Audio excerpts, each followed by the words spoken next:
समय पहले जंगल में एक दिन शेर की सहमति से भेड़िया, लोमड़ी और शेर जंगल में शिकार ढूंढने के लिए निकले।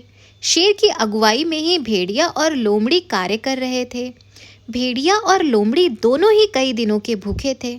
जब वे दोनों एक साथ शेर के पास मदद मांगने के लिए गए तो शेर को पहले तो गुस्सा आया, लेकिन लोमड़ी चालाक थी तो उसने शेर को बहला फुसलाकर उसे उनकी मदद करने के लिए राजी कर लिया। तब सभी लोग एक साथ जंगल में निकल पड़े। सभी दबे पांव आगे को बढ़ रहे थे। शेर जैसा जैसा बोल रहा था, भेड़िया और लोमड़ी वैसा ही कर रहे थे। उन्हें अधिक इंतजार नहीं करना पड़ा। शीघ्र ही उन्हें एक मोटा तगड़ा भैंसा मिल गया। भेड़िए और लोमड़ी को उसे मारने की हिम्मत नहीं हुई, क्योंकि वह भैंस बहुत शक्तिशाली दिख रहा था। तो शेर ने फैसला किया कि इसका शिकार तो अब मुझे ही करना पड़ेगा। शेर ने झाड़ी के पीछे से जोर से छलांग लगाई और वह शेर भैंसे के ऊपर टूट पड़ा। कुछ ही क्षणों में शेर ने भैंसे को मार डाला। अब भेड़िया और लोमड़े भी आगे शिकार की जगह आ गए। लोमड़ी के मुंह में तो पानी आ रहा था। उसने फटाफट शिकार के 3 हिस्से कर दिए। शेर को गुस्सा आ गया। शेर जोर से दहाड़कर बोला, दूर हट जाओ सब मेरे शिकार से।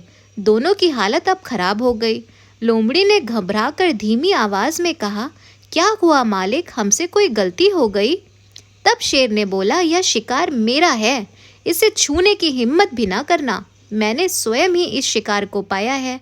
अब ये मेरा ही हुआ, और जो तुमने इसके 3 हिस्से किए हैं वो भी मेरे ही हैं।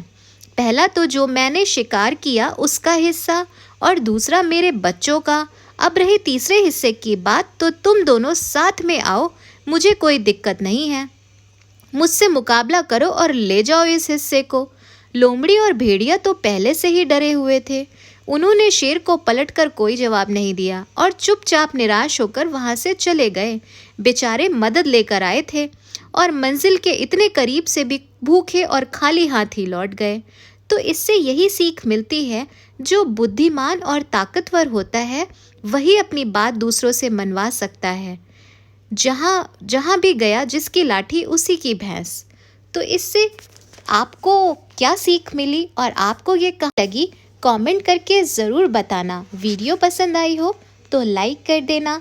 आगे भी ऐसी कहानियाँ सुनने के लिए मेरे चैनल को सब्सक्राइब करना मत भूलना। Thank you for watching.